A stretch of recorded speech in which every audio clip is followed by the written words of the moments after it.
한 번 발병하면 벼락 같은 통증이 수시로 찾아드는 병. 불로 지지는 듯한 다리 전체를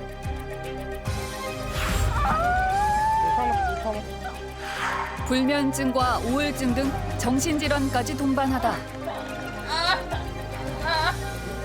심지어 충동까지 겪게 되는 질환.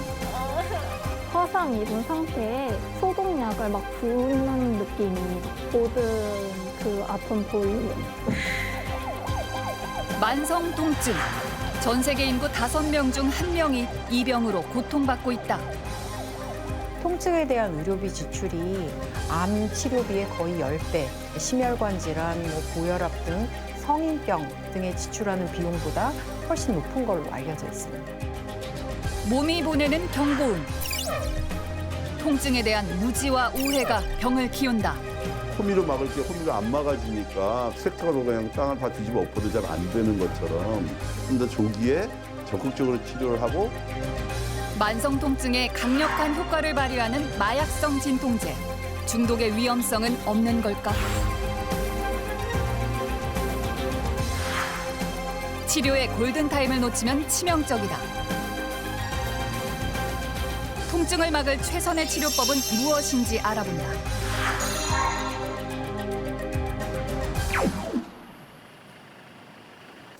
열다섯 살 승윤이는 요즘 다리 재활 운동에 매진 중이다. 2년 전 체육 시간에 왼쪽 다리를 다친 게 문제였다.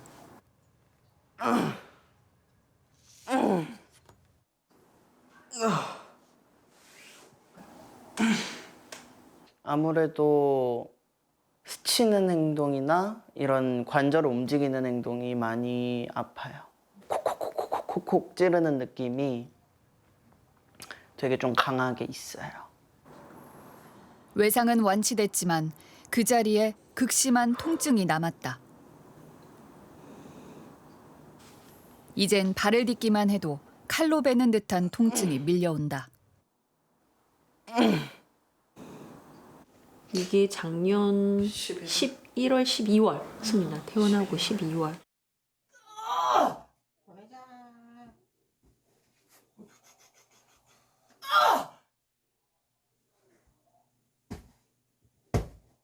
침대에 올라갈 때라든지 침대에 내려올 때도 저희 아이는 혼자서는 아예 못 내려왔었어요. 화장실 가서도 바지는 혼자서 내릴 수도 없고. 그러니까 무조건 24시간 간병이 필요했었기 때문에 사실은 밤에 잘 때도 이제 저희가 보호자가 있어야지만 같이 잤고. 되게 억울했던 마음이 컸었던 것 같아요. 그러니까 약간 내가 뭘 잘못했길래 나한테 이런 시련이 찾아왔을까? 약간 이런 심정도 좀 되게 있었던 것 같아요. 지금 아픈 거예요? 갑자기 시작된 돌발통.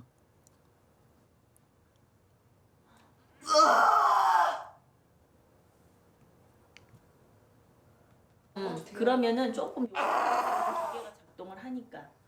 이렇게 통증이 몰려올 때면 해줄 수 있는 게 아무것도 없다.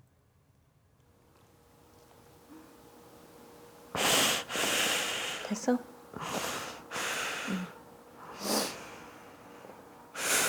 잘했어요. MRI를 찍어봤는데 MRI 상에는 그냥 힘줄 염증이에요 하면서 염증 약만 주시는 거예요. MRI도 찍었고 모든 걸 한 상황에서 혹시 우리가 알지 못하는 곳에서 뭔가 상처가 있을 수 있다 해가지고 골 스캔까지 했는데도 아무런 이상이 안 나오는 거예요. 옷이 쓰인기만 해도 아프구나. 뚜렷한 병명도 원인도 찾을 수 없어 답답했던 시간들. 그러는 사이 몸에는 이상 증상까지 나타나기 시작했다. 그냥 살이 계속 베이더라고요. 밴드를 할 수가. 한눈에 보기에도 심각한 상처. 통증이 시작된 다리에선 피부가 갑자기 괴사하고 진물이 흐르기 시작했다. 일단은 처음으로 발 색깔이 변하면서 저리기 시작했고, 그리고 약간 불로 지지는 듯한 다리 전체를 그런 양상의 통증이 좀 지속이 돼서 이거는 넘어졌을 때 나올 수 있는 양상은 아닌 것 같다라고 생각을 하게 됐던 것 같아요.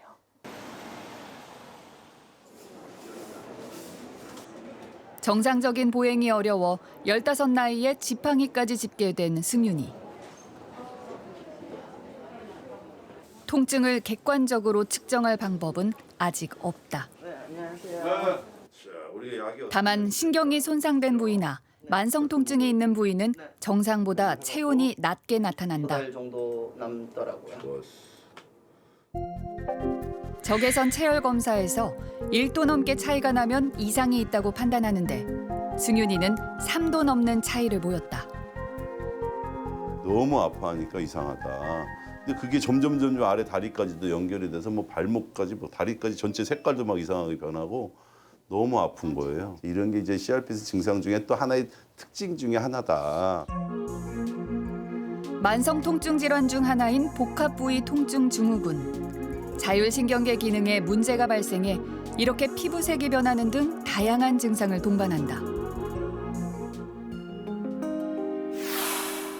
이런 만성 통증은 왜 생기는 걸까?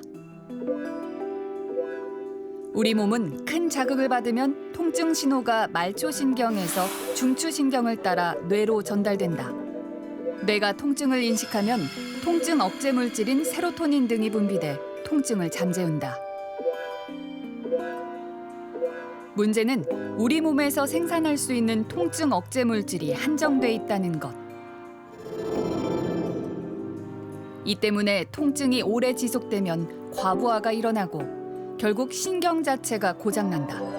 이렇게 되면 작은 반응에도 통증을 과도하게 느끼는 상태가 이어지는데 이것이 만성 통증이다. 신경 자체가 이제 변해버리게 되는 거죠.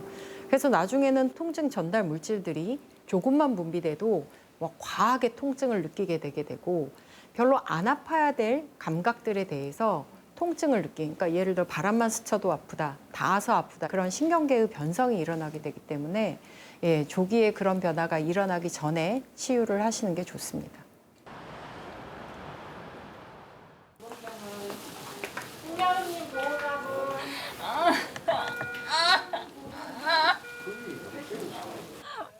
스물여덟 살 신여름 씨는 만성 통증 환자다.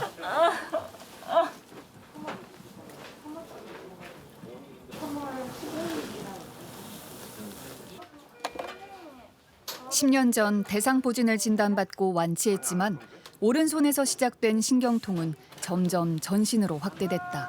넘기지 마요. 뭐 칼로 이렇게 막 베이는 것 같다. 화상 입은 상태에 소독약을 막 붓는 느낌이에요. 가만히 있어도 아프고 사실 처음에는 옷도 못 입었고 밥도 혼자 못 먹고 씻지도 못하고. 통증이 있는 오른손과 반대쪽 손의 체온 차이가 한눈에 봐도 뚜렷하다. 대상포진 바이러스가 이제 신경을 파괴했는데 이제 범위가 조금 넓었어요. 이 환자 같은 경우에 제일 문제가 되는 게 이제 돌발통이에요. 돌발통. 이제 갑작스럽게 신경이 자발적으로 흥분을 해서 통증이 이렇게 세게 올 때가 있는데 그거를 잡는 게 현재는 제일 좀 급선무예요. 현재로서는. 예고 없이 찾아오는 돌발통. 겪어보지 않은 사람은 상상할 수도 없는 고통이다. 평생 가시는 분도 많아요. 그래서 대상포진이 무섭다는 거거든요. 대상포진은 진짜 이건 골든타임이 있어요. 포진이 생기고 72시간 내에 항바이러스제가 들어가야 돼요. 그래야지 바이러스가 신경을 파괴하는 시간을 최소화시켜주는 거거든요. 빨리 죽여버려갖고.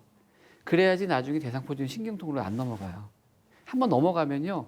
5년이고 10년이고 계속 아파요. 조기에 통증을 잡지 못하면 치료는 더 어려워진다. 결국 신경을 차단하는 시술을 받기로 했다. 손좀 차지 말아주세요. 살짝 침대를 건드렸을 뿐인데 미세한 흔들림에도 갑자기 돌발통을 느끼는 여름 씨. 참아보려 해도 한순간 무너져 내린다. 좀 참아요. 신경 차단술은 국소 마취제를 넣어서 통증이 있는 부위에 감각신경을 마취하는 시술이다.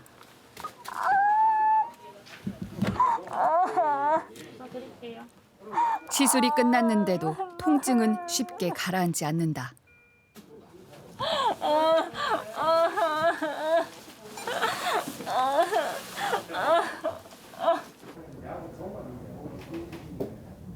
한 10년?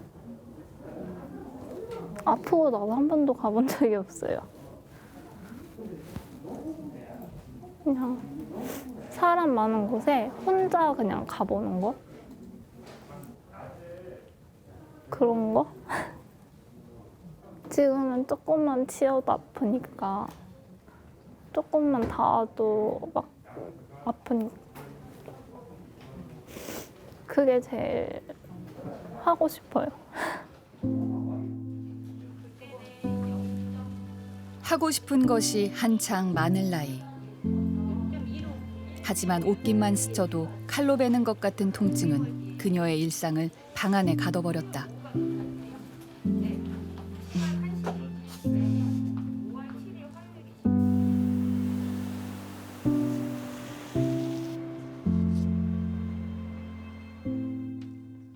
며칠 뒤 다시 만난 신여름 씨. 증상을 막기 위해 약물 치료는 기본이다. 네. 원래 한 이거 2배 정도 됐는데 이거를 엄청 많이 반 이상을 줄였어요. 네. 원래 약이 이게 이렇게가 하나였어요, 원래. 꾸준한 치료를 통해 진통제의 용량을 조금씩 줄여나가고 있다. 약을 처방받으면 그 위에 마약이라고 써 있는데 그게 너무 싫어요. 내가 이렇게까지 하면서 먹어서 나을 수 있으면 그냥 어떻게 해서든 먹을 거예요. 근데 이게 나을 수 있는지 없는지도 몰라요. 불안하죠, 항상.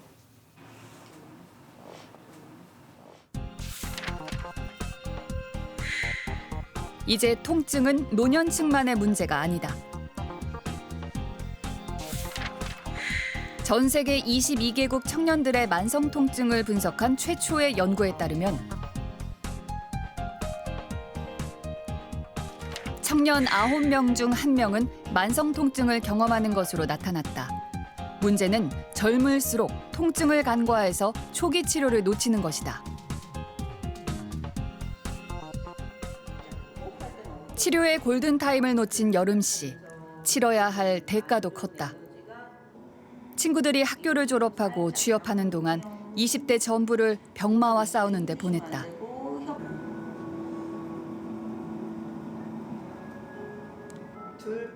우울한 마음이 들 때도 있지만 무엇보다 그녀를 힘들게 한 건 주변의 시선이었다.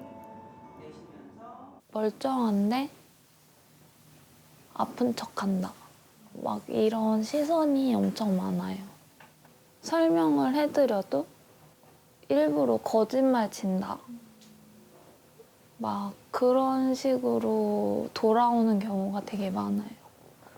뭐 그 외에도 사람에 의해서 상처받은 게 너무 많아요. 겉으로 보기에는 되게 멀쩡한 사람들이 많아요. 많은데 혼자서 이제 본인이 느끼기에는 굉장히 아픈 거니까 그러다 보니까는 이게 뭔가 이제 대인관계가 많이 깨져요. 그러다 보니까는 점점 이제 우울증이나 이런 것들이 심화되고 이런 정신적인 질환들이 심화되니까 통증이 더 안 낫고. 만성 통증은 다양한 합병증을 일으킨다. 특히 우울증, 불안장애와 수면장애 등 다양한 정신적 질환을 동반한다. 당장 생명을 위협하는 병은 아니지만 매우 위험한 난치 질환이라고 하는 이유다. 5년 전 대상포진에 걸렸다는 서태일 씨. 하지만 조기에 제대로 치료를 받지 못한 게 화근이었다. 이미 만성화된 통증은 매일같이 그를 괴롭히고 있다.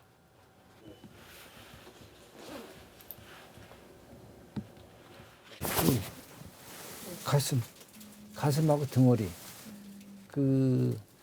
등허리 신경관에 3, 4, 5번이 전이가 됐대. 거기가 신경이 파괴됐대.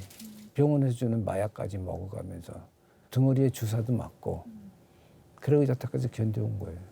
살이 점점 많이 빠지셔가지고 좀 많이 깜짝 놀랐었죠. 옷도 못 입고 계시더라고. 그래서 왜 그러냐니까 이제 아프다고 옷만 입어도 아프다고 그래서. 대상포진은 오른쪽 등과 옆구리에서 시작됐다. 가득했던 수포는 사라졌지만 그 자리엔 극심한 신경통이 남았다. 마약성 진통제까지 처방받았지만 배뇨장애 같은 약 부작용이 나타났다. 약의 용량을 더는 늘릴 수도 없는 상황. 결국 수술이 결정됐다. 수술실로 향하는 서태일 씨. 통증 신호를 전달하는 척수에 전기 자극기를 삽입하는 시술을 받기로 했다. 만성 통증이 진단되면 단계별로 치료를 하게 되는데 가장 기본적인 치료는 약물 치료다. 하지만 서태일 씨처럼 최소 6개월 이상 약물 치료와 신경 차단술을 시행했음에도 불구하고 효과가 없고 통증 점수가 7점 이상으로 심각한 경우에는 척수 자극기 삽입술 같은 시술이나 수술 치료를 진행한다.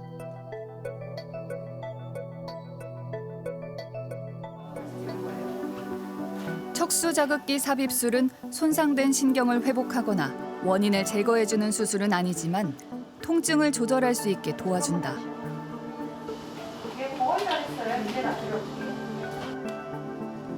이 작은 기계가 전기 신호를 만드는 자극 발생기인데 몸속에 이식된다.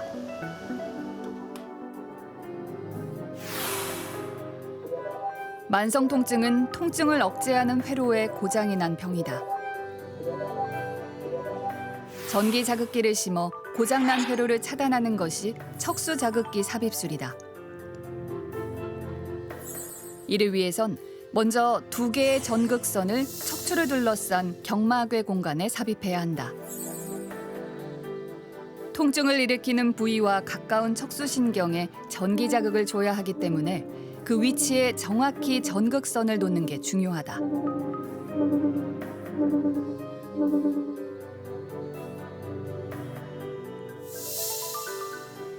이렇게 삽입한 전극선을 복부 쪽에 이식한 자극 발생기에 연결해주면 된다.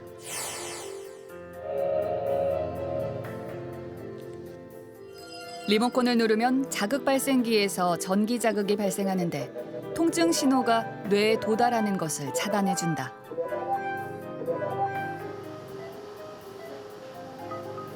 통증 부위에 제대로 자극이 오는지 확인하며 시술을 해야 하기 때문에 환자는 부분 마취 상태에서 의료진과 시시각각 소통한다. 그 다음에 나타를 볼게요. 10개 중에 왼쪽으로 8개 가고 오른쪽으로 2개 가고 이렇게. 환자분 자극 오시면 말씀해 주세요. 지금 자극 가요? 네, 잘 오고 있어요. 자극이 잘 오고 있어요? 네. 지금 자극 세요? 안 써요? 견딜만 해요? 네. 네, 지금은 왼쪽 오른쪽 몇 대 몇으로 가세요? 왼쪽으로만 와요. 왼쪽으로만 오시고 지금 등 쪽하고 겨드랑이 옆구리 쪽으로 맞춰드렸거든요.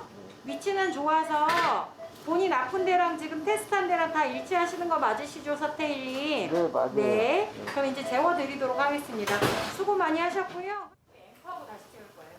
목표 지점이었던 흉추 3, 4, 5번 근처에 전기 자극이 잘 도달하도록 시술이 마무리됐다. 아파했던 부위가 이제 앞가슴 유두 근처였거든요. 그쪽에 워낙에 예민한 부위이기도 하고 좀 등 쪽에서 등뿌리 신경이 옆구리 늑간 신경으로 해서 앞쪽까지가 되기 때문에 제일 저희가 약제 전달이 잘 안 되는 부위이기도 합니다. 그래서 앞가슴 위주로 좀 커버를 해드리려고 했고 그다음에 환자분이 옆구리나 등 쪽으로 순차적으로 아픈 부위를 좀 커버하는 데 집중을 뒀습니다. 장점이 있죠. 약을 이제 뭐 마약성 진통제나 아니면 여러 가지 그 잡다한 약제들의 그 사용을 줄인다는 장점이 있고 정기적인 거로 하니까 약제에 대한 부작용은 없죠. 그래서 이 자체가 뭔가 치료의 종결자가 아니라 신경을 충분히 안정화시키면은 나중에 그 빼시는 분도 있거든요. 서태일 씨의 통증엔 어떤 변화가 있을까?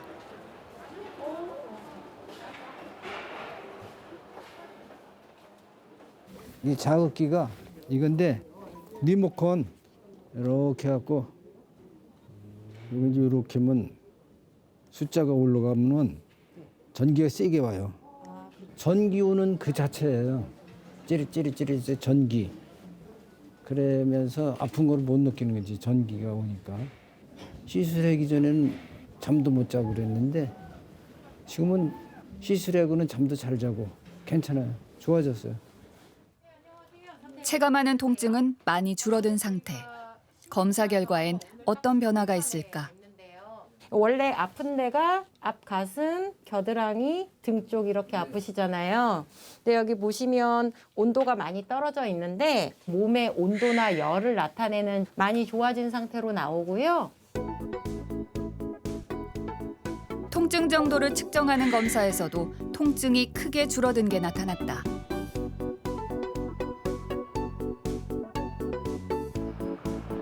통증을 참지 않고 적극적으로 치료했기에 가능한 일이었다. 지난해 2월 갑자기 복부 통증을 느꼈다는 정지환 씨. 췌장암 진단을 받았다. 은퇴 후 농사를 지으며 살고 싶다는 소박한 꿈도 잠시 미뤄둬야만 했다. 유의미하지는 않는 것 같아요. 사이즈는 줄었다고 말씀을 하시죠. 장비 같은 거 이런 거를 막 포크레인도 사고 내가 그런 걸 해보려고 그러니까 배우지도 못한 거야. 배우지도 못하면서 살아서. 2cm 가까이 되는 종양은 벌써 대장과 복부 대동맥 근처 림프샘까지 침범한 상태였다. 약물 항암을 5차까지 했고요. 그런데 통증이 점점 심해지는 거예요. 그러니까 마약성 진통제를 하루에 처음에는 3번에서 4번 먹었는데 퇴원해갖고 집에 있으면서 11번, 12번까지 올라가니까 제가 너무 무서워서 응급실로 왔어요. 응급실에 왔을 때 한 보름 정도. 네. 한 보름 너무 정도 아플 때. 칼로 딱 대고 이렇게 찢는 것 같아요. 이렇게 찢어서 기억자를 이렇게 파는 것 같아요. 통증이 있을 때마다 기록해뒀다는 부부. 이렇게. 창자가 끊어질 듯한 고통은 밤낮을 가리지 않고 수시로 찾아왔다.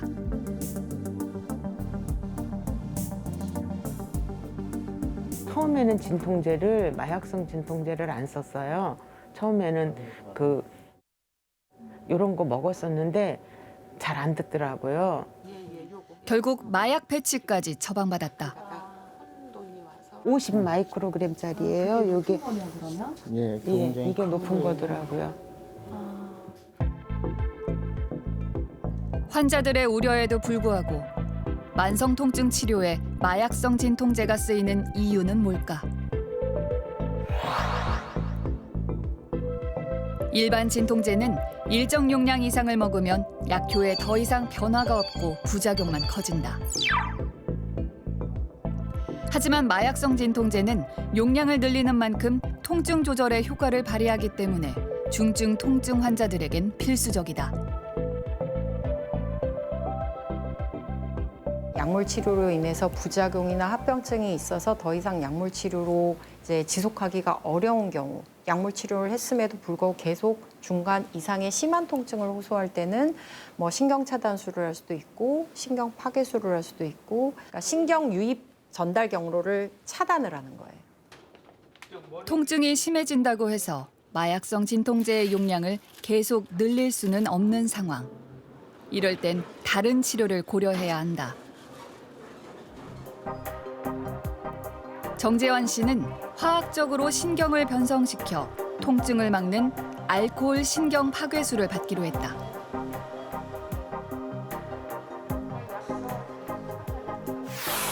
복부 신경이 밀집해 있는 신경다발에 먼저 바늘을 꽂고 신경을 파괴하는 물질을 주입한다.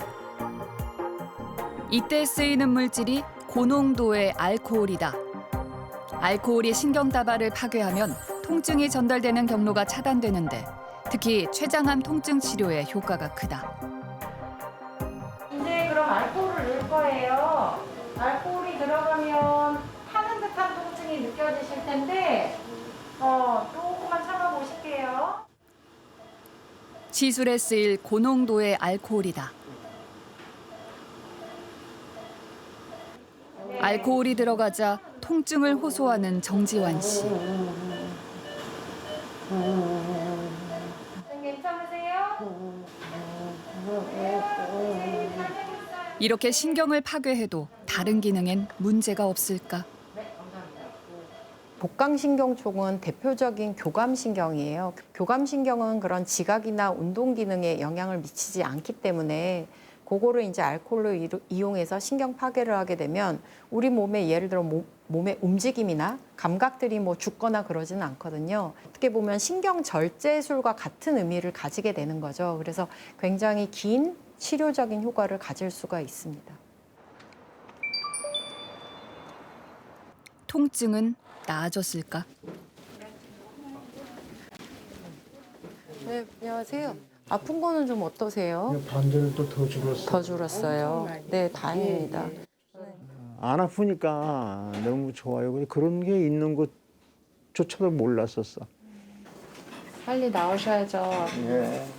나갈게요, 우리. 통증 때문에 식사도 제대로 하지 못했던 정지환 씨. 시술 이후 식욕도 조금씩 되찾아가고 있다. 통증이 사라지니 이제 암과 맞서 싸울 용기가 생겼다.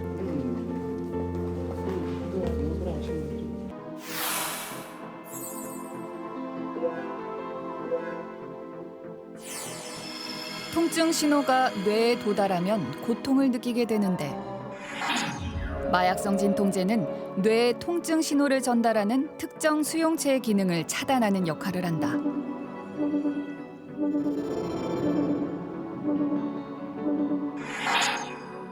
이런 마약성 진통제를 뇌와 연결된 척수에 직접 투입하는 것이 척수강내 약물 주입기 삽입술이다.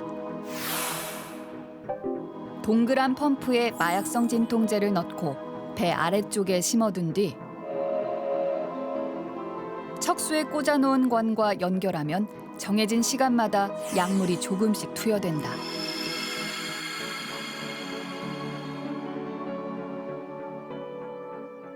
척수강내 약물 주입술은 최종 단계에 있는 시술이라고 보면 돼. 이 이후의 거는 이거보다 더 침습적이고 더 강력한 거는 사실 없다고 보면 되고요. 척수강으로 넣었을 때 일반적으로 먹는 것보다 훨씬 더 막강하게 효과를 보이거든요. 예를 들어 몰핀 같은 경우는 먹는 용량의 300분의 1만 척수강에 집어넣어줘도 같은 효과를 보여요. 그러니까는 먹는 약이 굉장히 많아지는 환자들 있잖아요. 근데 부작용 때문에 약을 더 못 늘리는 환자들, 그런 분들한테는 척수강내 약물 펌프가 좋은 치료가 되겠죠. 환자 몸에 이식될 약물 펌프다. 이 정도 모르핀 용량이면 보통 3개월 넘게 투약할 수 있다.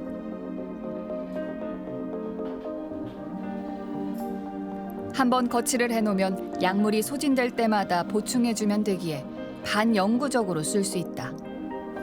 무엇보다 장점은 이 간단한 수술로 중증 환자의 삶의 질을 높일 수 있다는 것이다.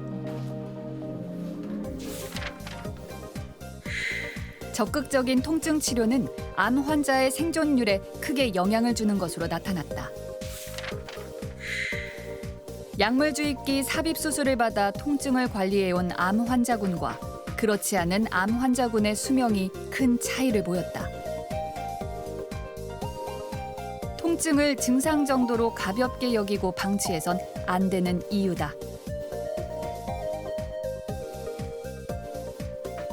물론 이제 질환 자체를 좋게 하는 건 아니에요. 그러니까 저도 환자분들한테 설명은 드려요. 물론 통증은 저희가 조절해 드리지만 종양내과 교수님한테 치료는 계속 받으셔야 된다고. 그냥 단순히 삶의 질, 안 아파서 좋다 이게뿐만이 아니라 환자의 전신적인 뭐 활력이라든지 면역 상태라든지 뭐 식사도 잘 못했던 분이 일단 식사라도 하게 되고 기운을 차리게 되니까 일상생활도 하게 되고 걷는 것도 좀 하게 되고 이러면서 선순환 고리를 타게 되는 거죠.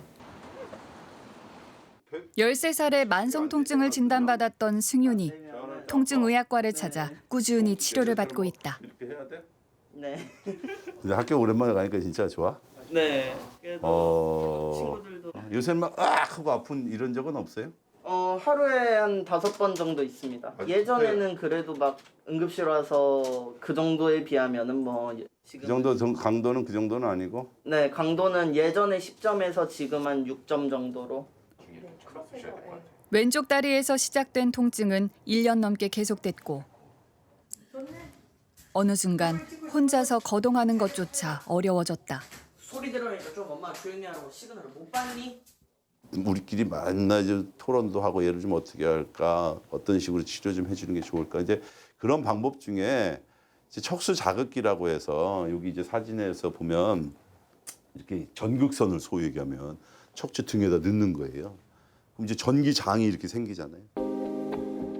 승윤이는 14살이 될 때까지 기다렸다가 국내 소아 환자로는 처음으로 척수 자극기 삽입술을 받았다. 너무 아직 잘하고 있는 상황인데 이런 걸 넣어도 될까? 막 이런 여러 가지 걱정들을 좀 했었죠. 그래서 만 14살 정도 되는 시점에 우리가 이거 한번 시험적으로라도 해보자. 그랬더니 너무 좋다고 그래서 그런 부분에서는 조금 다행이다 이렇게 생각하고 있습니다. 결과는 기적적이었다. 통증이 조절되자 조금씩 스스로 걸을 수 있게 됐다. 어머, 지금 몇 발자국 걷는 거고 심리가 더 빨리 와, 엄마보다. 적극적인 치료가 있어서 가능한 일이었다. 어이, 잘한다, 승윤이. 저렇게 걸어다니는 것만 해도 진짜 굉장히 성공적이지. 맨날 휠체어 타고 이렇게 쪼부장해갖고 얼굴 인상 쓰고 오던 이제 약간 우리 승윤이었었는데, 물론 통증이라는 게 완전히 깨끗하게 없으면 제일 좋지만 만약에 있다 할지라도 약이나 이런 걸 먹으면서 조절할 수 있는 통증이다라고 한다면 그것도 굉장히 중요하다고 생각을 하고요. 그런 조절해가면서 조금씩 더 좋아질 거다라는 기대를 하고 있습니다. 시술 이후 승윤이는 재활에 매진하고 있다. 다시 예전처럼 걸을 수 있다는 희망이 생겼기 때문이다. 그런데 갑자기 돌발통이 찾아왔다.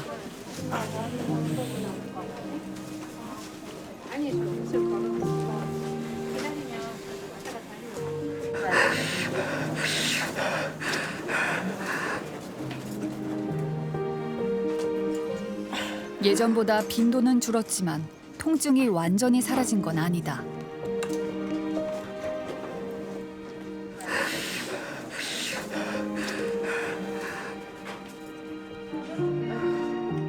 만성 통증은 하루아침에 완치되는 병이 아니기에 환자 스스로 통증을 조절하고 관리할 줄 아는 것이 무엇보다 중요하다.